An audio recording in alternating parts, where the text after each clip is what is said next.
أعوذ بالله من الشيطان الرجيم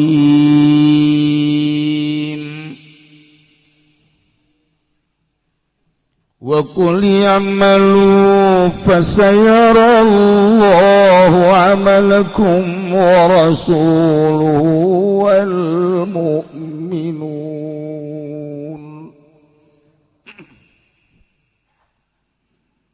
وستردون إلى عالم الغيب والشهادة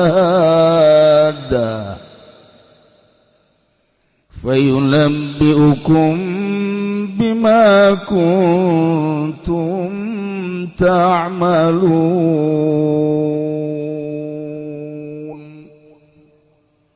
Kula pernah bala jadi juara waktu musabakoh mau dibejakeun tauna. Haji Pendi pernah beda seetik jeung Muammar Haji Pendi. Beda sora, napas, makhraj jeung lagam.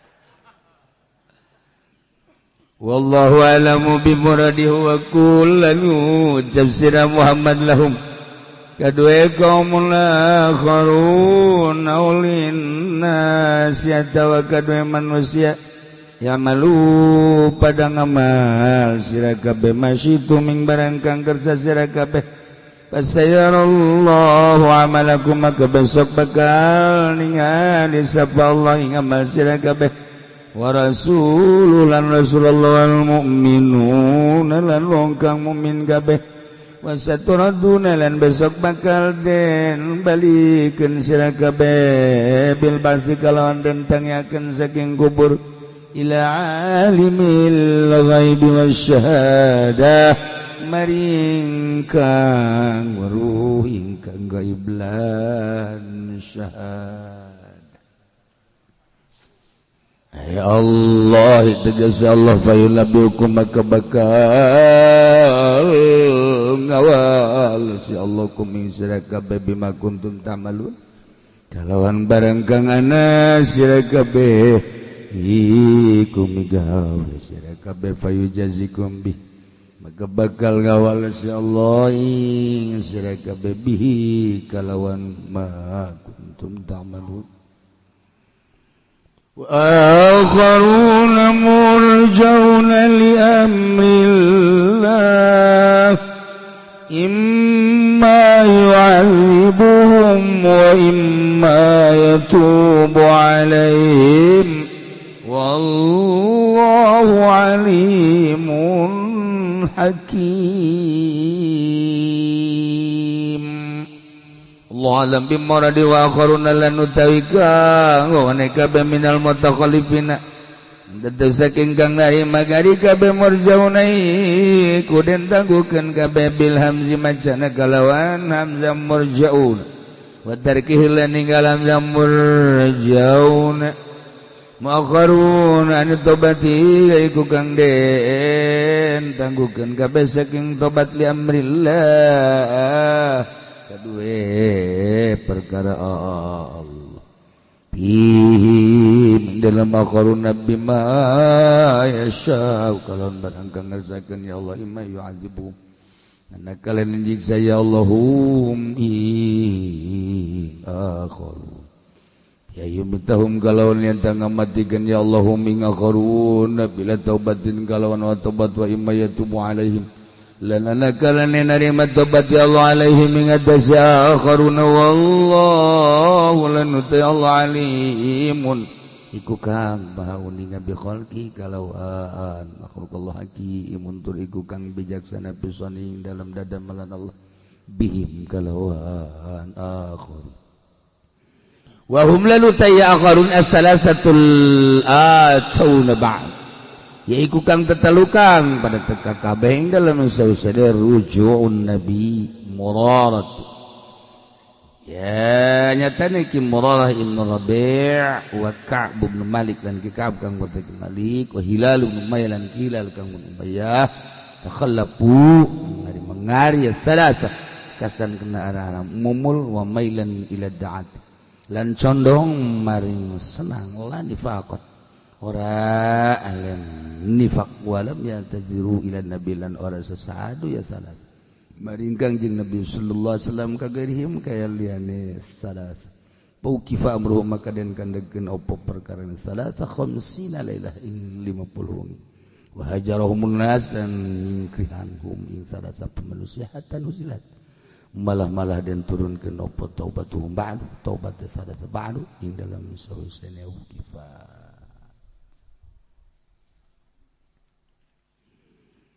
cikamari pek maraneh kabeh migawe nyarieun pek beramal masyitum sakadaek dek ibadah haeg dek maksiat hegae dek kumaha ge kumaha muaraneh bae bahasa teh mencakup kana targhib buat terhib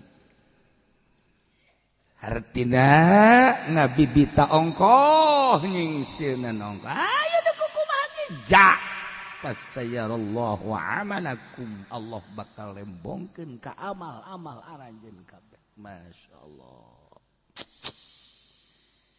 nu bantak urang ngaler ngidul ngetan ngulon teh nungguan ajal ai ajal geus datang mah teu mamri gagah teu mamri sugi di mana datang ajal mah atuh hirup manggesan bae sanajan susah kabina-bina gering anu pohara can datang ajal mah atuh moal waka maot jadi maot balain ku susah ku ajal lain ku gering ku ajal geus datang ajal mah teu saha loba pisan jelema gagah jag waringkas datang ajal pae eta teh geus sadar urang teh kikituan teh geus nyaho kitu tapi sadar mah teu nyaho tapi sadar mah teu hayang kena sadar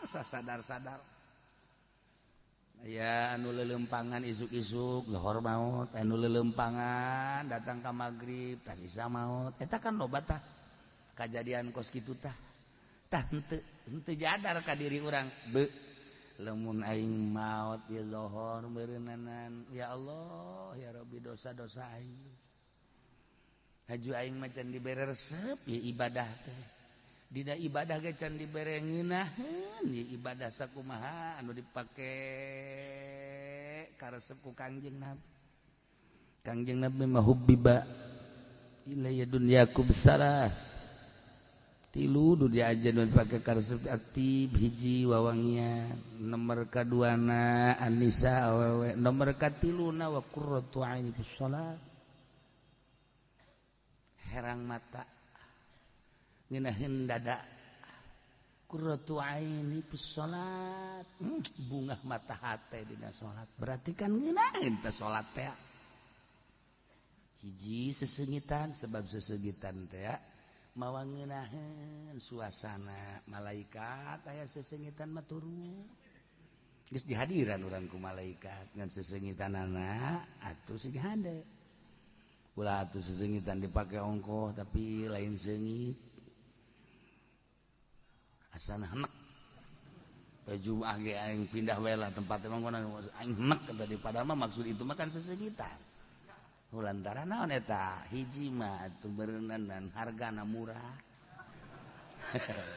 atuh mana aya nu mau murah seungit mah aya barang bebejat teh ka ditu kan ngajualna euy emang minyak ieu kok jadi bau kieu sia meulina sabaraha di aing 500 hutang apa cash atuh hutang uyuhan aya ka ambeul ge Gusti atuh de lain gitu atuh kan minyak teh kan asli nama lamun isuk-isuk nu ngeunaheun nu mana kebeurang aya panon poe nu mana peuting nu mana urang kan lamun ngahareupan pamajikan hiji pamajikan geus sarareungit kan lain deui rarasaan gitu waduh ieu bangun siap teh kan gitu kan nah coba urang ngahareupan pamajikan hiju make minyak nate make minyak anu meunang meuli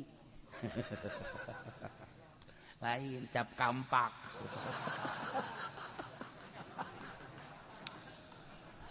lain deui ya aing lain deuk sosonoan asana mencetan kajen nyatap kampak tah kan lain deui suasanana tuh ada sesengitan nanti Kanjeng Nabi resep pakai sesengitan teh keur mah awak ngesengit aja pakai sesengitan atuh geus tambah-tambah nomor kedua awewe nisa sebab ngajembarkeun kana hate urang ayeuna keur pusing-pusing datang ka hiji tempat aya dinya pamajikan urang nyambut ka urang bari seuri blak perasaan suasana jadi beda hutang poho hutang tuh lain deui jadi kan senang awet ya terus ngadeukeutan ka urang jeung ngagelehe jeung mencetan ka urang set kebel-kebel aya duitan we ya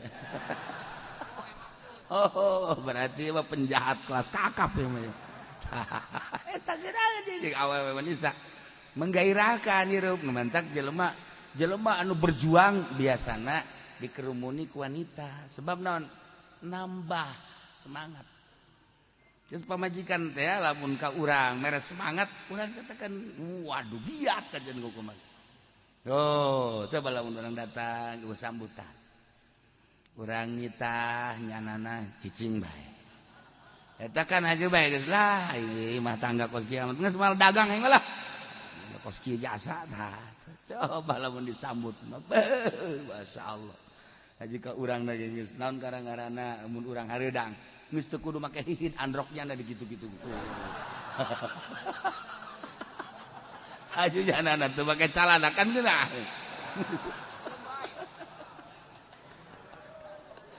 cara kieu masuk macem-macem ieu eta samacem karak samacem eta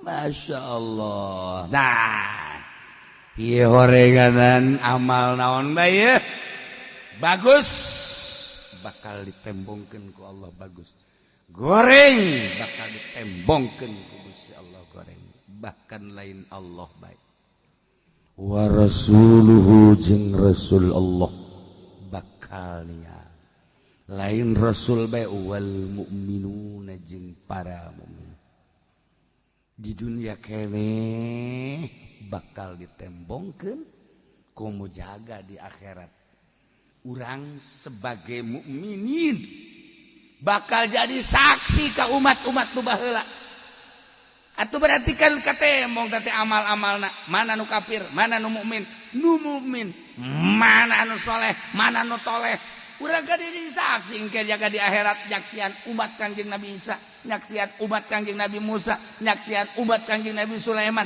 pandeuri urang ayana tapi bisa caksi sedengkeun nyaksian eta kan kudu ningali kudu neuleuh heula urang deuk nyaksian teh kapan kudu neuleuh anu deuk disaksianana ku urang berarti kan urang dibere neuleuh heula ku Gusti Allah memeh nyaksian teh cacak-cacak urang boro rasul komo Allah urang bae ge dina Al-Qur'an geus dijelaskeun fasayarallahu amalakum wa rasuluhu wal mu'minun di dunya keneh ge atuh urang jaka ciri ditembong-tembongkeun kan ku Gusti Allah nu paling ngeri wasaturaduna ila alimil ghaibi wasyahadah Gusti Allah teh bakal ngabalikeun urang dibalikeun ka alimil ghaibi wasyahadah saha anu uningakan alimil ghaibi wasyahadah Gusti Allah maha uningakan nu gaib maha uningakan syahadah nu lah gaib nu dirahasiah-rahasiakeun teu kanyahoan ku batur Allah maha uning syahadah tembong nu zahir Allah maha uninga urang bakal dibalikeun ka Gusti Allah iya kan urang ngeri jasa ieu urang teh ngeri teh bakal dibalikeun hiji-hiji nu mantak ieu bakalna urang naon kitu ngaranna kesel ge hiji-hiji dipanggilna jelema sabaraha juta sabaraha triliun di zaman Kangjeng Nabi Adam datang ka akhir umat Kangjeng ieu teh kapan bakal wasaturaduna ila alimil ghaibi wasyahadah dihudangkeun ti kubur digiring ka mahsyar aju engke dek dinaonkeun dia dibalikeun ka Allah fayunabbiukum bima kuntum ta'malun Allah bakal ngabales ka aranjeun kabeh kana pagawean nuku urang dipigal payujazikum dibales nu kaliwat bagus dibales bagus goreng dibales goreng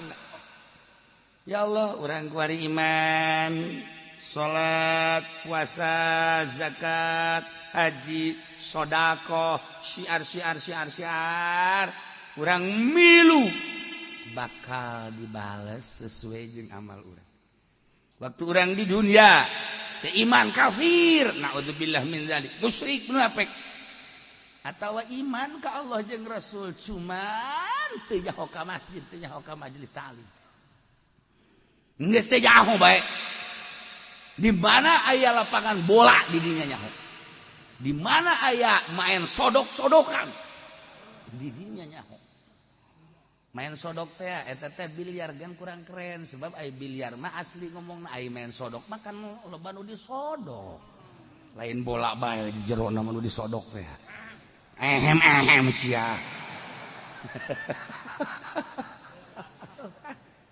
dah naon deui main gaple remi lah tetapi batur bakapan geus aya nu judi teh kelasna geus saya nyaritakeunana geus atuh bangsa di urang masa pira judi teh gaple remi kos kali tungkul catur dijudikeun atuh batur bang geus kasino indro beh judi teh lain-lain sebagainya eta judi-judi batur ya atuh pek bae cek Gusti Allah tapi engke sia bakal ditembokkeun boh di dunia boh di akhirat saturaduna ila alimil ghaib wasyahadah dibalikeun ka Gusti Allah fa yunabbiukum bima kuntum ta'malun Allah bakal nyaritakeun ngabales majazi teh yunabbiukum teh ku Imam Jalal di manaan fa yujazikum berarti ieu yunabbiu bimana yujazi majaz ayu nabiukum nyaritakeun doang ayu caritakeun doang makan enteng sapira nyaritakeun tapi lain sakadar dicaritakeun fa yujazikum dibalas masya Allah karim ulah waka ka batur-batur heula urang bae kuarieu ti mimiti balik tarolah anu memeh balik mata manggeus eueuh aturan-aturanna guer mukalaf ngaranna ge ti mimiti balik bae datang ka ayeuna geus sabaraha buah tatangga nu kurang dijepret sabaraha sol naon kitu ngaranna sendal nu kurang dicokot di majelis taklim jeung di masjid bebejan nama pahojol pahili padahal ngahaja geus sabaraha kotok tatangga nu dipencitan ku urang geus sabaraha kali urang ngabonceng si Mbak eueuh gegejlug ge kurang direm abeh endut-endutan tuh kan geus sabaraha kali urang mamawa si Mbak rekreasi geus sabaraha kali urang kebelah ditu namun mabok mana udzubillah min dzalik bakal lain sakadar mabok tapi orang horenganan jadi tukang ngajualanana naon ngaranna eta tukang ngajualanana kan anu mabokna mah meuli pemake ngaranna tah anu ngajualan naon ngaranna cepet atuh sia bangun dutu nyaho teh heran aya di hareupeun aing ditanya bangun kos kiai bae cek nya aing teh nyaho meureun tah kan dasar jana meureun agena nya aya potongan nya mata kos geus tinggal ditelepon bae polisi tangkap habak tah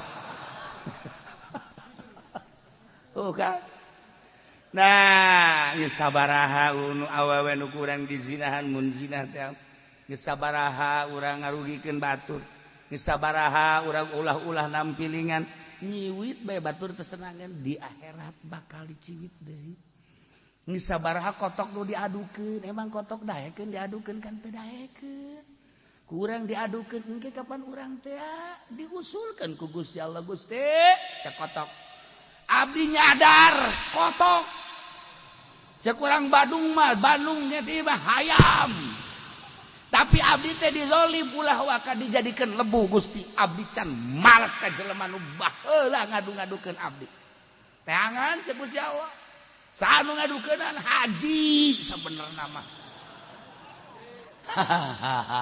Tangan bawa ka dia, tonton ku kawehan. Ayo sebantu. Ya Allah, aya. Dia teh menusuk muludan teh ya. Teh menusuk mamaca aja. Dibawa ku kotok ka dia. Jadi ku ari kotok anu ngadukeun urang.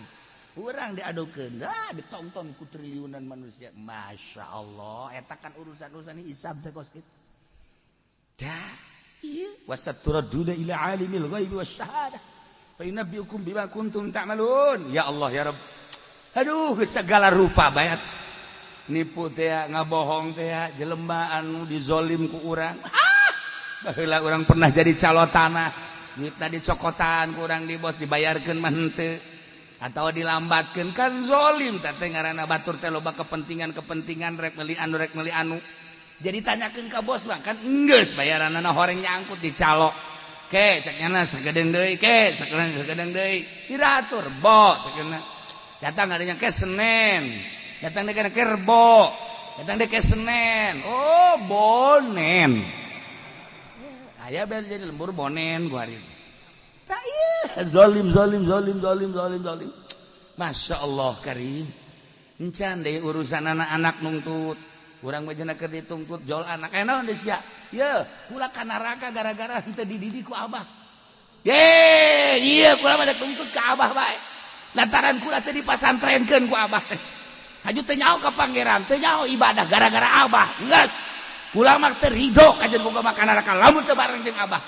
Malaikat seret abah kula heula memeh kula. Dak sia lain ka aing abah. Abah mah abah bae tolol si abah. Goblok si abah. Coba eta ditonton ku jelema kan pas gitu. Can ge beres jeung anak jol bae pamajikan nu kolot jeung nu ora.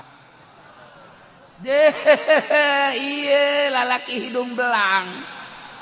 Ya, cek nya teh ajaib teh belang hidung aing mah.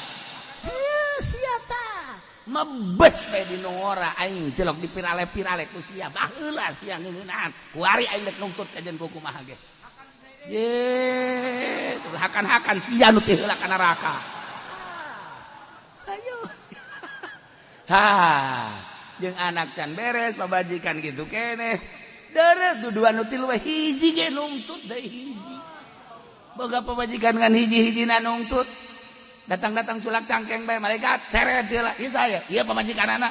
Kok pamajikan sini tanah? Geus pokona kajujuran, keadilan. Salaki buang ka waras, salaki tolol, goblok ieu salaki serem. Ambo Masya Allah, arif anak pamajikan, jol tatangga. Ini biang keladinan. Masya Allah.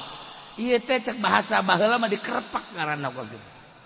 Ayo deh kumaha coba ayo. Tah, iya ayat wasaturaduna ila alimil ghaibi wasyahadah fayunabbiukum bima kuntum ta'malun. Naon bae pagawean urang bakal dibalas ku Gusti Allah. Meme dibalas teh kapan dirinci heula. Kumaha pagawean soranganana jang dirina, kumaha jeung anak, kumaha jeung pamajikan, kumaha jeung dulur, kumaha jeung tatangga, kumaha jeung atasan, kumaha jeung bawahan, kumaha jeung guru, kumaha di dinya urang. Iyalah wasaturaduna ila alimil ghaibi wasyahadah fa yunabbiukum bima kuntum ta'malun. Ya Allah. Ieu di kumaha coba talalakon urang. Hayu hitung kurang be mun isuk aing pae isuk bae heulanan. Mun aing isuk pae renungkeun ku urang umur aing 60 tahun. Masya Allah.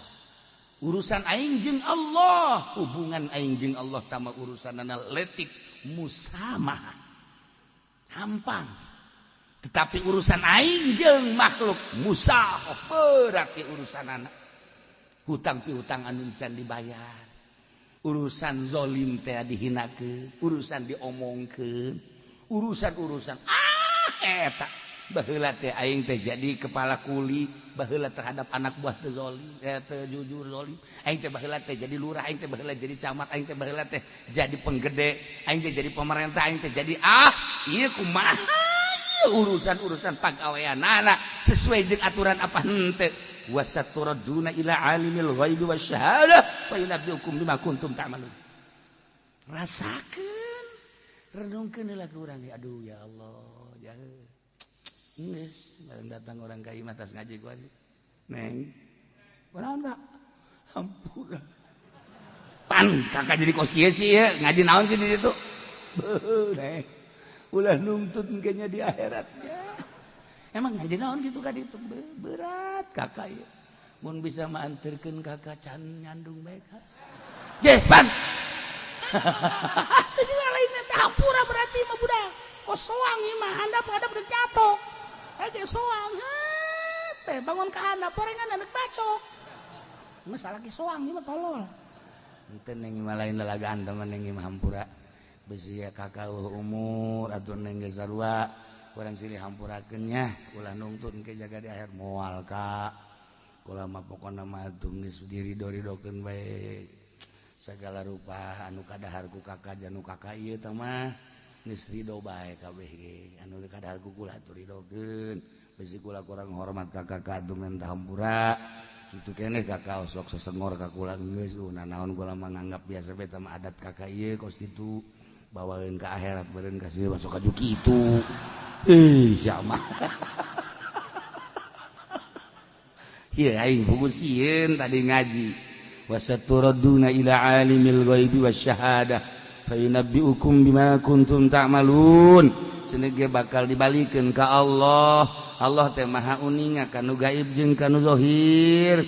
Hajung ke bakal dirinci, saenggeus dirinci dibeja-bejakeun dibales. Nah ieu beuh engke di akhirat piku baheun ja urang percaya ka Allah jeung Rasul haju urang percaya bakal dikitukeun imah hampura kan heula anak dikumpul-kumpulkeun kadarieu sih cak anak asana abah dek babagi harta ye lain sia mah suka juga dinya mah abah mah ieu wasiat ya sing aran ibadah sia ka Allah ulah tinggal salat abah ieu geus teu kurang sehatan awak hade besi sia teu apal kana bag-bagan ibadah ngaji sia besi ke dituntut di akhirat je nu nyakola-nyakolakeun anak kuari manehanana ti SD SMA ayo ya ayo terus tentang kuliah jadilah jana insinyur jadilah jana Kapolda jadilah Kapolri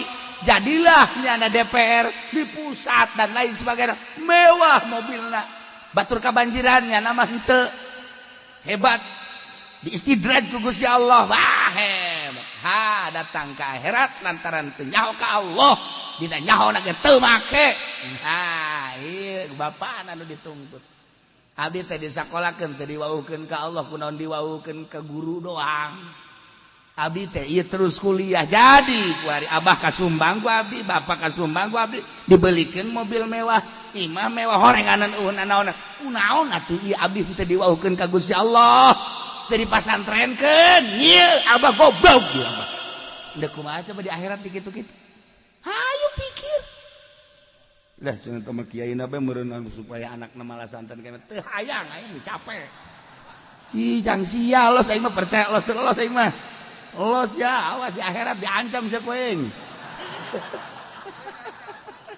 je awas ya tah kurang kae di akhirat kieu bae barang tuh cak aing kan bener kan ulah bohong keur ieu sia sakola bae kadenge takut teuing sia omongan aing kadenge malaikat balik seren waduh tak kiai cenah kejem amat boga sia teu ngadenge ka omongan aing baheula ngaieuhkeun ka aing sia henteu kiai cuma tulungan keur ieu mah ka aing ngaieuhkeun ieu mah hampura bae kuari tah tetep aing dek nulungan bae da maksudnya mentok seje ini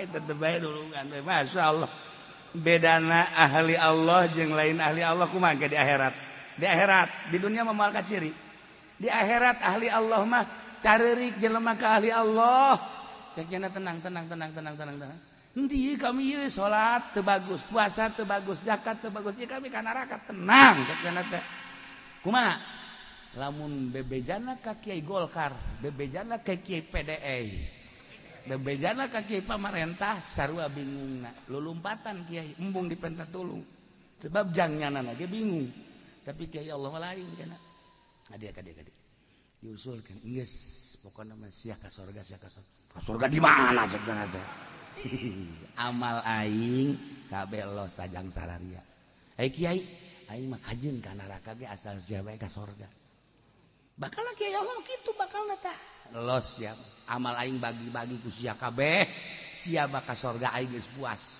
aing mah kajeun ka neraka ge kan usul kabeh kan ka Allah Gusti abdi teh boga amal jore haju ka surga menang ti mana pamere ti kiai anu ai nyanana mah be aku kami diperbutkeun amalna haju kajeun cenah nyana mah ka neraka ge asal kami be baheula aja keur di dunia teh ilu ngaji keur di dunia teh ilu wauh jeung di dunia kajeun di dunia mah padahal mah nonggengan ka nyana keur ieu tapi ieu kami dibere amal nyana cak Gusti Allah sanggup mere amal nyanana kamu ka neraka atuh nyana bae sanggup ka neraka ngabelaan maneh atuh komo aing ka nyana geus ka surga kabehan atuh sia ulah ngomong pisan puguh beda ada ahli Allah jeung ahli dunia teu memetikeun pribadi ahli Allah mah tembok kuari masih keneh dilecehkeun masih keneh dijebian di akhirat bakal tararembong kieu-kieu Allah di akhirat bakal seperti eta gitulah Kangjeng Nabi nyaritakeun di dunia mah teu tarembong pasti ngomong kitu asal sok disokeun ditakaburkeun diasaingkeun engke di akhirat mah bakal terbukti nu mana nu kiai Allah nu mana nu kiai dunia kiai Allah mah moal mementingkeun pribadi sebab di dunia ge tilok mementingkeun pribadi tilok mantak eta ki naon kitu ngaranna ki Fudoli unggal peuting ngalayang bae eta pannya nama tilok tahajud kajeun aing mah teh tahajud di asal sararia bae nu penting mah aing mah bare amplop eta kan ngaranna ya Allah ya Rabbi Masya Allah aya anu kasalahan tah inget bae ka dongeng Gus Dur kasalahan tah jejol besok aya jol kitu tah aya kiai ceramah barang geus kitu caritana dijemput pakai motor terus balikna besi ditangkap kan dibere helm berangkat lagi make helm lantaran kiai mah tilok make helm tibalik jadi hareupeuna aya di tukang aya di ngaran ge tilok make helm kan kok dibonceng kan gitu tah nyana ka beneran ngendong jadi isuk-isuk balikna ngedangkeun bae kieu terus akhirnya naik motor di tukang muridna wah ih jelema saha cenah make helm lain naik motor jadi model cek lagi ai awakna ka ditu ai beungeutna ka dieu ya dilalaga ku ya neng ku murid padahal murid teu nyahoan eta guruna Pak hei coba sia jileuk ka aing guru da kieu bae Basir agak jelok naik motor kan kieu bae ieu robot aja lemes cenah teh kieu bae cenah dilalaga bareng engke geus datang ka hareup direm dihaeng deuleu digitukeun deui itu budak robot apa jelema sih bareng geus kitu carita ka deuleu sorbanna sorban guru aing eta mah manya guru aing naik motor helmna salah ieu sih mah eureun di tengah jalan dibuka helmna Masya Allah langsung nyana balik teh nanya deui salah ngalalaga guru tadi hai sok loba nu kasalahan jeung guru teh loba nu kasalahan eta kos kitu eta loba nu kasalahan isi guru di Banjar mah loba kasalahan resep lalagaan pan di Banjar mah asal pae kemis we macul santri kan aya nu daek kan embung nu daek mah geus babagi ka ajugan anu kajeng nu embung teh naik ka para wadah kitab teh tah ieu papan wadah kitab dinya naik kana nyana kaluhur kieu bae di luhur abeh teu kanyahoan ku kiai barang gula deuleu kiai kaluhur teh deui kiai deuleu kaluhur ya kanyahoan turun makanya kita kan remeng-remeng teh artinya tas subuh caang encan poek geus kaliwat remeng-remeng nu kitu ngaran jadi beungeut can jelas Ayalah budak santri nu balik di masjid kadinya kapanggih teh jeung kiai pajar lain kiai. Alkeun budak santri masuk nyekel peler gitu tah. Aduh. Ih. Alah, ih. Cakira teh gawe. Ih. Kiai datang ka ditu, datang ka juru. Itu ih. Barang kiai.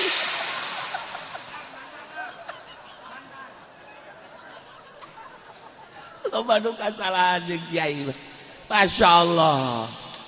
Teu jarang geus aing bingung cak jada ieu. Kanyawan aing tah henteu ku kiai. Tah eta loba lalakon di Banjar eta. Nah, ieu nah.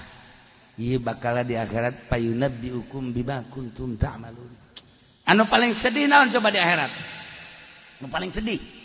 Nu paling sedih mah ketika jelema geus ka neraka ditembongkeun tempat di sorga. Masya Allah. Haju lain sakadar ditembongkeun cak malaikat. Pen. Sia lamun ibadahna bener ikhlas, sia lamun ibadahna bener ka Gusti Allah, moal ka neraka tuh tempat sia lamun sia bener. Masyaallah teu nyeri kumaha coba. Ditembongkeun sorga teh tah ditembongkeun tah eta teh tempat maneh, jang maneh. Geus aya tulisanana mun maneh harita bener ibadahna eta tempat maneh. Deuk teu nyeri kumaha. Deuk teu nyeri kumaha keur mah di neraka haju nembongkeun pi tempateun urang. Numun urang bener mah di dinya. Atuh nyeri jasa eta. Emang ngahaja dek supaya leuwih nyeri jasa keur mah nyeri ka beuleuh, nyeri ka panggang, ditembongkeun deui kangeunahan di sorga. Jang urang mun urang bener. Masyaallah eta nu nyeri jasa mah eta. Nyeri jasa. Okos urang da kawin. Aju urang teh codeka. Bakal dikawinkeunana teh ka si eta. Persyaratan urangna harita teh bener. Aju teu bener urangna. Teu nyaho. Ngan kabar doang sia bakal dikawinkeun nya sia teh ngan syaratna sia teh hiji ulah nonton TV, nomor kadua na sia ulah sok judi bae, tah bakal dikawinkeun jeung awewe nom si eta ngaranna. Nah, tapi tetep bae barang meunang 1 tahun 2 tahun urang keur ngahep-hep bae kawin jeung nini bengking. Aduh, nya susah, nya nini urang imah bocor. Masya Allah kena kebanjiran, aduh. Ditembongkeun itu nu liwat sa eta teh calon pamajikan sia mun sia bener mah tah si eta.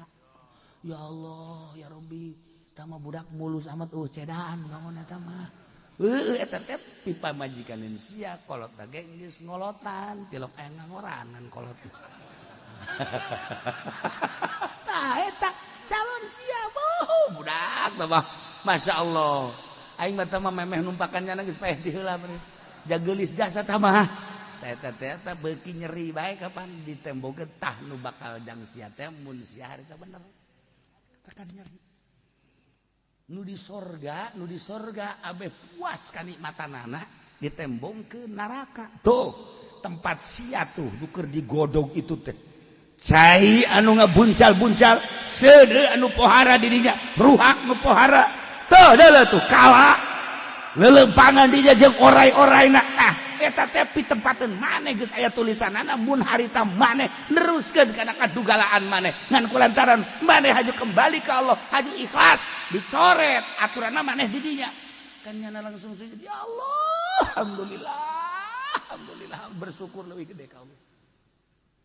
Eta tah nu pangnyeri-nyerina mah ahli sorga ditembongkeun tempatnya nu di neraka pi tempateun nu di neraka mun nyana terus dugalana bakal di dinya. Jadina pan tambah-tambah nikmat ka Gusti alhamdulillah Gusti. Nu di neraka ditembongkeun sorga tah tempat maneh tulisanana jang maneh lamun maneh bener harita tah tadinya kulantaran maneh haju teu bener di ka neraka ke ya Allah nyeri luar biasa eta nu pangnyeri-nyeri nama. Iyalah fayudabbiukum bima kuntum ta'malun. Aya deui wa akharun murjaun wa wallahu a'lam